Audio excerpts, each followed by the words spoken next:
अजमेर शरीफ में प्रधानमंत्री जी ने चादर दे दी है दरगाह पे। कुछ दिनों पहले से बहुत कंट्रोवर्सी हो रही है, कुछ संगठनों ने ऑब्जेक्शन किया है, इसको कैसे देख चादर भिजाए?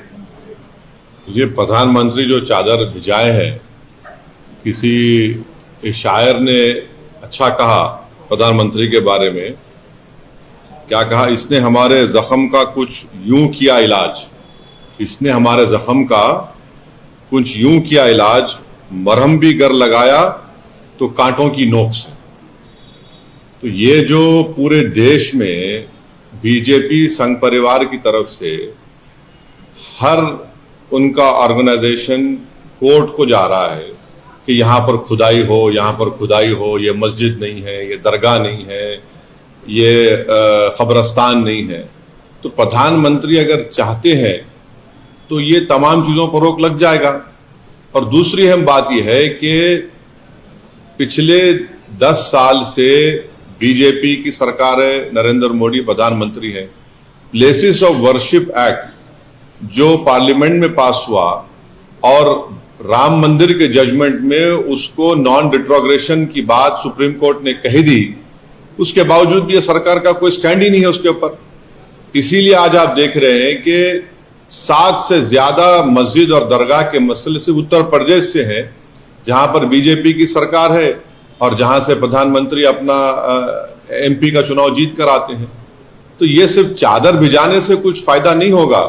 चादर तो हर कोई भिजाता रहेगा, मगर उस चादर को भिजाने के पीछे जो पैगाम एक सरकार देती है वो ये देती है कि हम सिर्फ चादर नहीं भिजा रहे हैं, हम उस समुदाय को, उस देश की जनता को जो इन तमाम चीजों पर आस्था रखती है, दरगाह मस्जिद में, उसको हम दरगाह और मस्जिद मानते हैं। आप चादर तो भिजा रहे हैं, मगर आप ही के चाहने वाले कोर्ट को जा रहे हैं कि ख्वाजा अजमेरी की दरगाह दरगाह नहीं है, मसाजिद मसाजिद नहीं है। तो ये इस चीज को ये रोकने की जरूरत है और असली काम जो सरकार को करना है वो रोके, इन तमाम चीजों को रोक लगाए कि क्या ये क्यों कर रहे हैं लोग सब जाकर तमाशा। ये सर, आपने ऐलान कर दिया है कि दिल्ली चुनाव में आप एक्टिवली पार्टिसिपेट करेंगे। कल प्रधानमंत्री ने दिल्ली की जनता को कई सौगात दिए और साथ में जो मौजूदा सरकार है उसको उस पर कई तोहमतें उन्होंने लगाई और जो सौगात दिए, घरों के चाबी की बातें है, उसमें हमने देखा कि अल्पसंख्यक समुदाय के लोगों को भी दिया।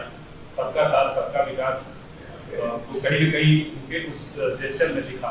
देखिए, मैं एक नहीं 2 से ज्यादा आरटी एप्लीकेशन डाला हूं जिसमें हम सरकार से इस बात का डिमांड कर रहे हैं कि आपने अर्बन एरियाज में और अर्बन एरियाज से हटकर जो घर दे रहे हैं बनाकर, प्रधानमंत्री आवास योजना जो भी हो, उसका डेटा हमको दीजिए। बताइए आप कितने मुसलमानों को दे रहे हैं? देते ही नहीं है, बताते नहीं है। भाई क्या शेयर है उसमें जो आप गवर्नमेंट की स्कीम जो है इसमें मुसलमानों का क्या शेयर है? बताइए। अल्पसंख्यक समाज का, खास तौर से मुसलमानों का देते नहीं है। अब ये दिखाने को खड़ा कर देते हैं, थोड़ा वो देते हैं, मगर असल शेयर क्या है उनका वो नहीं बताना चाहते हैं। अब चुनाव है तो इसीलिए सब करना पड़ रहा है, मगर याद रखिए कि चाहे ये मौजूदा केजरीवाल की ड्रामेबाज सरकार हो या प्रधानमंत्री की कम्युनल सरकार हो, इससे ये बात मालूम हो रही है कि अगर 1 नेशन 1 इलेक्शन होगा तो फिर ये सब चीजें नहीं मिलेगी। अब पार्लियामेंट का चुनाव हुआ 6 महीने पहले से, अब दोबारा चुनाव हो रहा है तो हर सरकार अपना अपना अनाउंसमेंट कर रही है। इससे देश को समझना है कि देश के जनता और उसके वोटर का फायदा करने के लिए ये सब अनाउंसमेंट्स हो रहे हैं। गो इसका इकोनॉमिक इंपैक्ट जो होगा वो अलग बात है। तो इससे बात साबित हो रही है कि 1 नेशन 1 इलेक्शन देश के वोटर के हित में भी नहीं है, संविधान के खिलाफ भी है। कितने सीटों में आप दिल्ली इलेक्शंस में कंटेस्ट? अभी वो फैसला हो रहा है, हमारे दिल्ली अध्यक्ष उस बात का तय करके आपको बताएंगे। मगर जरूर हम चुनाव लड़ रहे हैं और अच्छी तरीके से लड़ने की हमारी पूरी कोशिश होगी। सर, और एक इशू है, गवर्नमेंट ने प्रोटेस्ट लॉन्च किया है, new China country, they are saying they are already in Ladakh. Government has launched a strong protest with China over the recent creation of 2 countries, और they are saying that they are already. ये क्या language है मोदी सरकार की? हम strong protest launch कर रहे हैं। फिर आप उनको बोल रहे हैं कि आके भारत में इन्वेस्टमेंट करो, फिर आप चाइना से कह रहे हैं कि ठीक है हमारा जो इंपोर्ट इम्बैलेंस है चाइना से कंटिन्यू होता रहेगा। एक पॉलिसी तो रखिए ना। और हमको ये भी नहीं बता पा रहे हैं सरकार कि वो जो 65 में से 25 पेट्रोलिंग पॉइंट पर हमारी फौज पेट्रोलिंग करती थी वो हम कर पाएंगे नहीं कर पाएंगे। और आप जो एग्रीमेंट चाइना से किए उसको ले जाकर यांग से अरुणाचल से मिला दिए। तो ये कोई चाइना की पॉलिसी नहीं है। मैं साफ तौर से कह रहा हूं ये सरकार चाइना से डरती है। आप फिर हम स्ट्रांग प्रोटेस्ट क्या प्रोटेस्ट है? हमारी जमीन पर वो लोग ये एक कंट्रीज बना रहे हैं और डैम बना रहे हैं। और डैम बनाएंगे तो नुकसान किसको होगा? माने बिलियंस ऑफ डॉलर्स क्या उस चाइना ने अनाउंस कर दिया। तो खुद बीजेपी वाले कह रहे नुकसान हो रहा तो क्या करेंगे? आप खाली जबानी बोलेंगे। आप सरकार में है, आप पावर में है, आप प्रधानमंत्री है, आपकी पार्टी है, आप इसको क्यों नहीं कर पाते हैं? रोक क्यों नहीं कर पाते इन चीजों को आप? मगर आपको चाइना से पैसा चाहिए इन्वेस्टमेंट के तौर पर। सर केजरीवाल ने टूरिस्ट हैं अलग अलग मजहबों के उनको एक अमाउंट देने का एक तनख्वाह मुकर्रर किया कि ना देंगे सत्ता में आएंगे तो क्या ये तुष्टीकरण की राजनीति नहीं है? और क्या एक सवाल में एक और चीज है, क्या आपके वहां पर एक्टिवली पार्टिसिपेट करने की वजह से ये चीजें हो रही है? नहीं, देखिए एक बात आपको हम बता रहे हैं, तुष्टीकरण का जो आप बात कर रहे हैं, दिल्ली में जितनी विधानसभाओं में जहां पर अल्पसंख्यक समाज खास तौर से मुसलमान रहते हैं, आप जाकर उन इलाकों को देख लीजिए। मीडिया से मैं रिक्वेस्ट को जाकर देखिए वहां पर क्या बुरा हाल करके रख दिए। दिल्ली का कचरा लाकर जहां पर अल्पसंख्यक समाज के मुसलमान रहते हैं वहां पर लाकर उसको फेंकते हैं। ये इनका जो बड़ा ड्रामा होता है केजरीवाल का कि हम क्लिनिक बनाए, स्कूल बनाए, कहां बनाया तुमने बताओ जहां पर अल्पसंख्यक समाज के मुसलमान रहते हैं? और तुम्हारा जो सरकार का जो परफॉर्मेंस है, डेवलपमेंट सब झूठा है, बकवास है। जाकर आप देखिए वहां पर जहां मुसलमान रहते हैं। चौथी बात यह है कि जो लोग जेलों में हैं उनके ताल्लुक से एक लफ्ज तो नहीं बोलते, जो उनके पार्टी के लोग भी हैं, भूल गए उन लोगों को। केजरीवाल को बेल हो गई, सिसोदिया को बेल हो गई, इनके तमाम नेताओं को बेल हो जाती है। और जब दिल्ली में जेनोसाइड हो रहा था, ठीक है लॉ एंड ऑर्डर इनके पास नहीं है, मगर आप क्या करते हैं? मुख्यमंत्रियों पर राजघाट पर जाके बड़ी आते हैं आप। मरने वालों को एस ग्रेशिया का जो पैसा देते हैं उसमें भी आप कम्युनिज्म करते हैं। तो ये सब ड्रामेबाजी हो रही है। रियल डेवलपमेंट जहां होने का है, जहां पर दलित और मुसलमान है, तो कुछ नजर नहीं आता हमको। सर आप हमेशा से सावरकर की आइडियोलॉजी वगैरह को चैलेंज करते रहते हैं, मुखालफत करते रहते हैं। कल प्रधानमंत्री से एक डीयू में कॉलेज खोला जाएगा सावरकर के नाम पे, वीर सावरकर के नाम पे, क्या कहेंगे? नहीं, हम प्रधानमंत्री से एक ही बात पूछना चाह रहे हैं कि क्या उनकी सरकार कपूर कमीशन ऑफ इंक्वायरी की जो फाइंडिंग्स है, जिसमें चीफ जस्टिस कपूर साहब ने अपनी इंक्वायरी कमीशन रिपोर्ट में कहा कि सावरकर महात्मा गांधी के कत्ल के कॉन्स्पिरेसी में शामिल है, यह प्रधानमंत्री हमको बता दें। क्या वो इनकी सरकार उस Kapoor commission of inquiry report को मानती है, नहीं मानती है? और अगर महात्मा गांधी से आपको मोहब्बत है, जो हर गांधी जयंती के दिन प्रधानमंत्री और बीजेपी आरएसएस गांधी के फोटो के सामने फूल माला चढ़ाते हैं, राजघाट को जाते हैं, तो फिर ये गांधी से कैसी मोहब्बत कि कपूर कमीशन ऑफ इंक्वायरी कहता है कि ये कॉन्स्पिरेसी में शामिल थे? वो बताते प्रधानमंत्री।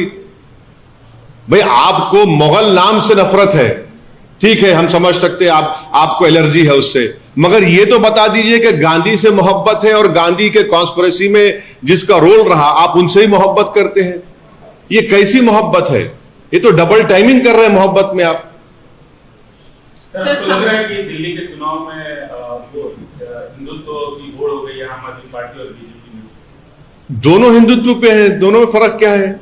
कोई फर्क नहीं दोनों में। दोनों आइडियोलॉजिकली एक ही है। दोनों की पैदाइश, इनको पैदा करने वाली अम्मा का नाम है आरएसएस।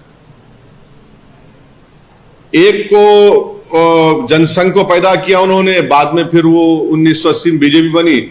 एक को उन्होंने 2012-13 में एक बड़ा इंस्टीट्यूट है, वहां पर लैब ग्रोन है ये हिंदुत्व, वहां पर पैदा किया इसको। सर, जो संभल वाले वायलेंस के मामले में उत्तर प्रदेश पुलिस ने खुलासा किया है कि जो गैंगस्टर इसमें इन्वॉल्व हो रहे हैं उनको डायरेक्शन सीधी तरह से दुबई से मिल रहा है, उसके ऊपर इन्वेस्टिगेशन। अरे गोलियां चल के 5 लोगों की मौत हो गई है, बच्चे हैं, छोटे बच्चे, उसमें सीने के ऊपर उनको गोलियां लगी है, को पीठ पे लगी है, और आप क्या कह रहे हैं?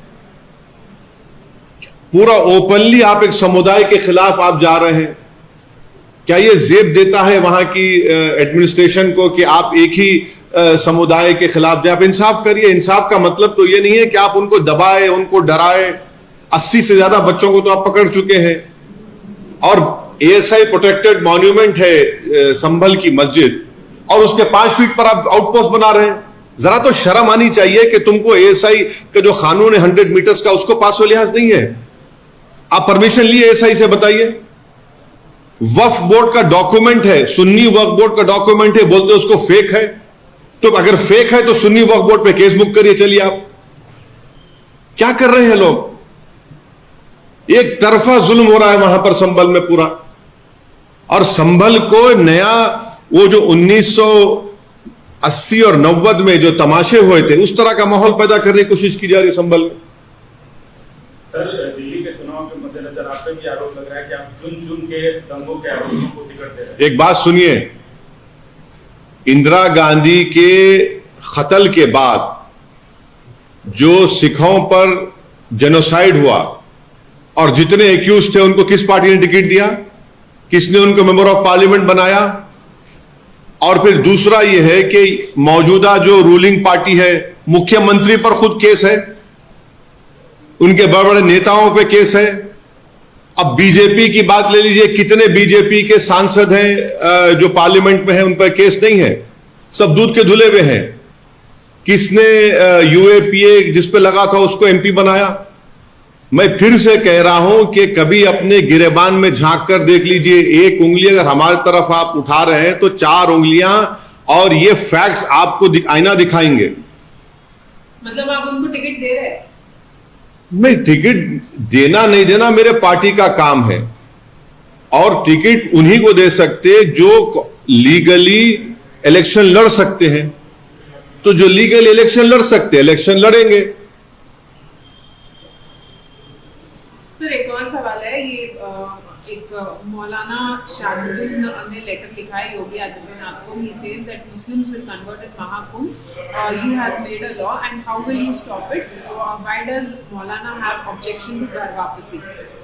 कौन है नहीं मालूम भाई, ये कौन है मेरे को नहीं मालूम, मैं जानता ही नहीं उनको। वो क्या चाह रहे? वो कन्वर्शन करना चाह रहे अपना।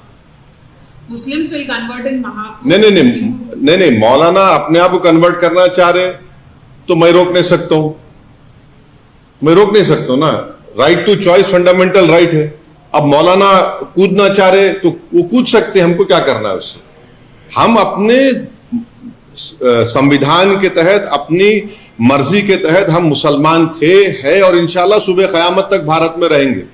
ये हवा के झोंके आते रहेंगे थोड़ा थोड़ा, ये सब उससे फर्क पड़ने वाला नहीं। मगर अब मौलाना की ये कौन है मैं जानता भी नहीं है महाशय को, इनको महाशय बोलना भी है नहीं मालूम, और कौन है नहीं मालूम। ये वो जाने, वो नहीं मालूम कौन है, मैं जानता नहीं उनको। महाकुंभ अभी शुरू होने वाला है। नहीं तो क्या उसका बोलने का मतलब क्या है? क्या करना चाह रहे वो? उन्होंने लेटर लिखा है योगी आदित्यनाथ को सेइंग कि Muslims will convert in the Mahakumbh. You have made a law, how will you stop it? मतलब मुस्लिम्स जो है वो कन्वर्ट होंगे महाकुंभ में। जो प्रयागराज में हो रहा है। नहीं, वो बेचारे वो अब नहीं मालूम कितना उनका आईक्यू है, मगर आप अगर हिंदू धर्म को छोड़ रहे हैं तब आपको परमिशन लेना है, तब आपको परमिशन लेना है। माने कलेक्टर से परमिशन, इससे परमिशन, और इसको आप जक्सटापोज करिए यूनिफॉर्म सिविल कोड से। यूनिफॉर्म कहां रहेगा फिर? आप बताइए कि यूनिफॉर्म सिविल कोड आप लाएंगे और फिर आप ये कानून भी रखेंगे, फिर आप लव जिहाद की भी बात करेंगे, तो क्या होगा बताइए? मजाक है और कुछ नहीं है ये।